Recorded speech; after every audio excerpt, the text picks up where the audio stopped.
नमस्कार मित्रांनो, स्वागत आहे तुमचं जॉब गुरु या आपल्या यूट्यूब चॅनलवर. मित्रांनो, फॉरेस्ट गार्डचे देखील प्रवेश पत्र आता लाईव्ह झालेले आहेत. पहा, हे लेटेस्ट वेळापत्रक मी डाउनलोड केलेलं आहे. या ठिकाणी पाहू शकता सर्व लाईव्ह झालेले आहेत. या ठिकाणी ए टू बी लाईव्ह येत होतं. सर्व फॉरेस्ट गार्डचे हॉल तिकीट डाउनलोड होत आहेत मित्रांनो. ज्यांची 11 तारखेपर्यंत देखील परीक्षा असणार आहे, सर्वांनी एकदा चेक करून बघा, तुमचे हॉल तिकीट डाउनलोड होतील. या व्हिडिओमध्ये आपण तुम्हाला आता मित्रांनो आज सर्व जेवढे पण मित्रांनो सर्व्हेवर, अकाउंटंट यांचे पेपर झालेले आहेत शिफ्टमधले 31 जुलैचे, त्यांचे सर्व प्रश्न आणि उत्तरं पाहणार आहोत.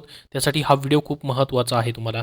तर पहा मित्रांनो, येणाऱ्या परीक्षांसाठी तुम्हाला याचा फायदा देखील होईल. कुठले टॉपिक्स आलेले आहेत ते आपण पाहूयात. तर त्यासाठी हा व्हिडिओ शेवटपर्यंत पाहत राहा. तर मित्रांनो, आज झालेले कुठले टॉपिक्स आहेत, कशावरती जास्त फोकस होता आणि काठिण्य पातळी कशी होती प्रश्नांची, ते देखील तुम्हाला समजेल. जेणेकरून मित्रांनो, पहिला टॉपिक या ठिकाणी आपण पाहूयात मराठी व्याकरणाचा, ज्यामध्ये मित्रांनो 15 प्रश्न असतात. जसं की मित्रांनो, यामध्ये काय काय विचारलं होतं मराठी व्याकरणामध्ये: पुस्तकं, कादंबरी आणि लेखक. तर मित्रांनो, पुस्तकं, त्यांचे लेखक कोण होते. उदाहरणार्थ मित्रांनो, काय प्रश्न आला होता पहा, बऱ्याच विद्यार्थ्यांनी कमेंट करून देखील हे प्रश्न सांगितलेला आहे. व्यक्ती आणि वल्ली या पुस्तकाचे लेखक कोण होते. फकीरा कोणत्या प्रकारामध्ये येतं, हे साहित्यामध्ये येतं, कशामध्ये येतं, अशा पद्धतीने विचारलं होतं. झोंबीचे लेखक कोण आहेत, असा प्रश्न मित्रांनो आलेला होता मराठी व्याकरणाचा. त्यानंतर मित्रांनो, काळावरती एक प्रश्न आला होता. प्रयोगावरती 1 ते 2 प्रश्न आले होते. क्रियापद ओळखावरती प्रश्न होता. वाक्यप्रचार व म्हणीवरती प्रश्न आला होता. आणि समानार्थी आणि विरुद्धार्थी शब्दांवरती प्रश्न आलेले होते. आता मित्रांनो, हे सर्व प्रश्न टॉपिक्स मी तुम्हाला सांगतोय मित्रांनो, एकत्रित सांगतोय सर्व. यामध्ये सर्वेवर असेल, लेखपाल असेल, ह्या सर्वांचे मिळून एकत्रित सांगतोय. 31 जुलैचे सर्वांचे मिळून एकत्रित आहेत हे सर्व. तर ठीक आहे, पूर्ण याचे आहे, एकत्रित प्रश्न आहेत, टॉपिक्स आहेत आज झालेले दिवसभरातलं. त्यानंतर इंग्रजीमध्ये पहा मित्रांनो, वन वर्ड सबस्टिट्यूटवरती प्रश्न होता. आयडियम्सवरती प्रश्न आलेले होते.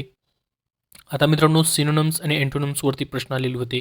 सर्व शिफ्टमध्ये मित्रांनो हे प्रश्न आलेच होते. सिनोनिम्स, अँटोनिम्सवरती, आयडियम्सवरती, वन वर्ड सबस्टिट्यूटवरती, हे 3 टॉपिक्सवरती मित्रांनो सर्वच शिफ्टमध्ये तुम्हाला प्रश्न पाहायला भेटतील. ठीक आहे, तर तुम्ही याच्यावरती जास्तीत जास्त मित्रांनो रिव्हिजन करू शकता येणाऱ्या तुमची जी परीक्षा होणार आहे त्याच्यासाठी. त्याच्यानंतर मित्रांनो, लेखपालमध्ये काही प्रश्न आले होते पहा, ज्याच्यामध्ये अँटोनम ऑफ ग्रीप या शब्दाचं तुम्हाला अँटोनम विचारलेलं होतं. फाइंड इनकरेक्ट स्पेलिंग, तुम्हाला काही शब्द दिलेले होते, त्यामध्ये इनकरेक्ट स्पेलिंगचे वर्ड तुम्हाला चेक करायचे होते. स्पॉट द एररवरती प्रश्न आलेले होते. पॅसिव्ह वॉईजवरती प्रश्न होते. ॲडम्सचे मिनिंग तुम्हाला विचारलेले होते त्याच्यामध्ये. त्यानंतर यूज ऑफ प्रेपोजिशन्स, त्यानंतर use of article, the article use करायला सांगितलं होता. इनडायरेक्ट स्पीचवरती काय प्रश्न होते, व्हॉईसवरती काय प्रश्न होते मित्रांनो. तर हे इंग्लिश व्याकरणाचं होतं. त्याच्यानंतर मित्रांनो, पुढचा टॉपिक्स होता जी के. बऱ्याच विद्यार्थ्यांना मित्रांनो हा टॉपिक्स अवघड गेलेला आहे असं ऐकायला भेटतं आहे मुलांकडनं. वेळखाऊ थोडेफार प्रमाणामध्ये याच्यामध्ये प्रश्न विचारण्यात आलेले होते मित्रांनो. डीपमध्ये थोडंसं जी केवरती फोकस होता. तर मित्रांनो, पाहूयात आपण जास्तीत जास्त याच्यामध्ये जर पाहिलं जी केमध्ये लोकसंख्या आणि भूगोल विषयावरती मित्रांनो थोडासा फोकस जास्त या ठिकाणी होता. तर लोकसंख्या या टॉपिकवरती मित्रांनो जवळपास 2 प्रश्न आले होते. तर ज्याच्यामध्ये मित्रांनो भारताची लोकसंख्या, वाढ, घनता वगैरे त्याच्यावरती प्रश्न होते. त्यानंतर मित्रांनो, घटनादुरुस्ती 42वी याच्यावरती देखील प्रश्न आलेले होते. त्यानंतर नृत्य प्रकार आणि त्याचं राज्य, त्याच्यावरती प्रश्न होते. तर त्यानुसार मित्रांनो, तुम्ही ज्यांना जवळ परीक्षा आली आहे त्यांनी या ठिकाणी अशा प्रकारचे प्रश्नांवरती रिव्हिजन जास्तीत जास्त करू शकता. आता थोडक्यात काय प्रश्न आलेले होते पाहूयात आपण. जसं की पहा, हुमायूँची बहीण कोण होती, त्याला पर्याय दिलेले होते. त्यानंतर शहाजहानने कोणती वास्तू बांधली, त्याला पर्याय दिलेले होते मित्रांनो. त्यानंतर महाराणा कुंभने विजयस्तंभ कुठे उभारला. त्यानंतर पुढीलपैकी कोणती संस्था असंविधानिक नाही, पर्याय होते, ते तुम्हाला पर्याय ओळखायचे होते. तर सेबीचे सध्या वर्तमान अध्यक्ष कोण आहेत किंवा कोण सेबीचे अध्यक्ष आहेत. त्यानंतर भारतामधील सर्वात मोठे हॉकी स्टेडियम ओडिसा राज्यात कुठे आहे, हा प्रश्न विचारलेला होता, पर्याय होते त्याला देखील. मार्च 2023पर्यंत पवन ऊर्जा निर्माणमध्ये अग्रेसर राज्य कोणते आहे. आता पहा, पवन ऊर्जा वगैरे हे पर्यावरणावरती मित्रांनो काय प्रश्न आहेत थोडेफार भूगोलाच्या बाजूने. तर 2023पर्यंत विचारले पहा, म्हणजे मार्चपर्यंत 2023पर्यंत लेटेस्ट करंट अफेअर्सवरती प्रश्न होता. त्यानंतर सोन्याची धातुकाची खाण कोणत्या राज्यात आहे. निवडणूक आयोगाचं कलम विचारलेलं होतं, काय आहे ते, त्याला पर्याय दिलेले होते. बिरसा मुंडा हॉकी स्टेडियम कोणत्या शहरात आहे, अशा पद्धतीचा प्रश्न होता. दारिद्र्य निर्देशांक कोण जाहीर करतो, हा प्रश्न विचारण्यात आलेला होता. जागतिक भूक निर्देशांकमध्ये भारताचा कितवा क्रमांक आहे. रिझर्व्ह बँकचा रेपो दर मार्च 2023 किती आहे त्याचा प्रश्न होता. हडप्पा संस्कृतीविषयी प्रश्न आलेला होता. जैव हॉटस्पॉट्स कोणते नाही त्याला पर्याय दिलेले होते. खालीलपैकी विचारलेलं असेल की जैव हॉटस्पॉट्स कोणते नाही. तर हे तुम्ही टॉपिक समजून घ्या कशावरती प्रश्न येत आहेत ते नेमके. भूगोल असेल, पर्यावरण असेल, जास्तीत जास्त करून मित्रांनो भूगोल याच्यावरती प्रश्न आहेत. लोकसंख्येवरती प्रश्न आहेत. त्याच्यानंतर पाहता बुद्धिमत्ता आणि गणित. आता गणितावरती मित्रांनो फार कमी प्रश्न आहेत. एखादा प्रश्न आलेला आहे. बुद्धिमत्तावरती सर्वात जास्त प्रश्न आलेले, सर्वात जास्त फोकस बुद्धिमत्तेवरती आहे. ज्यामध्ये मित्रांनो ब्लड रिलेशन्स नातेसंबंधावरती प्रश्न आलेले होते. त्यानंतर सिटिंग अरेंजमेंटवरती प्रश्न होते. वेन डायग्रामवरती प्रश्न आले होते. त्यानंतर निष्कर्ष वर्णमालावरती 3 प्रश्न आलेले होते मित्रांनो. त्यानंतर नंबर सिरीज संख्या श्रेणीवरती प्रश्न आलेले होते. असे तुम्हाला संख्या दिलेल्या असतात. संख्या श्रेणीवरती प्रश्न होते. नंबर सिरीजवरती कोडिंग डिकोडिंगवरती देखील प्रश्न आलेले होते. त्यानंतर मित्रांनो बोर्डमासवरती याच्यावरती देखील प्रश्न आलेले होते. पदावलीवरती देखील प्रश्न आलेला होता.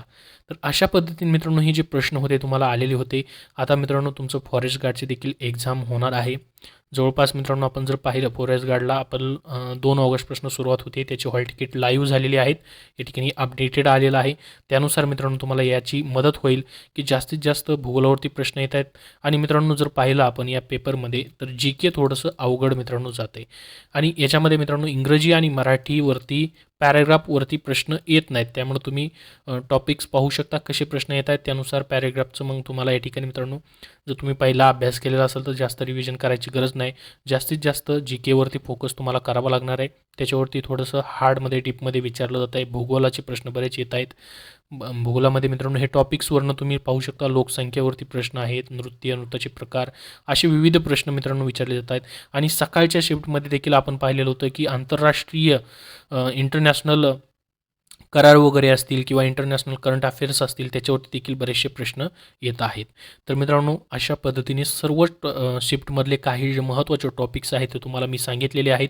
जेणेकरून एक तुम्हाला आयडिया येईल की कुठल्या टॉपिक्सवरती जास्त भर दिला जातो आहे परीक्षामध्ये.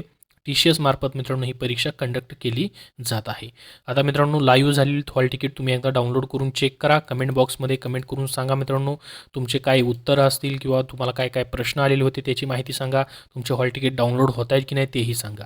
आता मित्रांनो तुम्हाला सामान्य ज्ञान या विषयासाठी पुस्तक हवं असेल. सध्याची जी वनरक्षक भरती सुरू आहे तुम्हाला त्यासाठी असेल किंवा तलाठी भरती जी होती, जिल्हा परिषद आरोग्य भरती सर्वांसाठी मित्रांनो GS या विषयामध्ये पैकीच्या पैकी मार्क्स तुम्हाला मिळवायचे असतील तर TCS IBPS पॅटर्नद्वारे मित्रांनो विजयपथ पब्लिकेशन पुणे यांनी हे पुस्तक तयार केलेलं आहे. सामान्य ज्ञान वन लायनर स्वरूपामध्ये. द्वितीय आवृत्ती मित्रांनो याची प्रसिद्ध झालेली आहे. हे सर्वच परीक्षांसाठी उपयुक्त पुस्तक आहे मित्रांनो. कारण की याच्यामध्ये त्यांनी TCS IBPSने घेतलेल्या 2022-23 मधील सर्व विषय जे आहेत टॉपिक्स आहेत जसं की मित्रांनो इतिहास असेल, भूगोल असेल, त्यानंतर पर्यावरण देखील आहे मित्रांनो, अर्थशास्त्र असेल, संगणक, स्टॅटिक्स आणि जनरल नॉलेज असेल, जी के करंट अफेअर्स सध्याचं जे आहे 2022-23 मधलं असेल किंवा पाठीमागचं असेल, या सर्वांचा याच्यामध्ये त्यांनी समावेश करून तुम्हाला दिलेला आहे. त्याचबरोबर TCS IBPSने जुलै 2023 पर्यंत घेतलेल्या 21 प्रकारच्या परीक्षेतील जवळपास 400+ मित्रांनो प्रश्नपत्रिकेमधील GSच्या प्रश्नांचा त्यांनी समावेश केलेला आहे. तर मित्रांनो हे विजयपथ पब्लिकेशन पुणे यांचं पुस्तक जे आहे GKसाठी अत्यंत उपयुक्त आहे. कुठल्याही स्टोअरमध्ये तुम्हाला पाहायला भेटेल किंवा मित्रांनो तुम्ही ऑनलाईन देखील हे पुस्तक सर्च करू शकता. फ्लिपकार्ट, अमेझॉनवरती TCS IBPS सामान्य ज्ञान वन लायनर स्वरूपात विजयपथ पब्लिकेशन पुणे यांचं. धन्यवाद.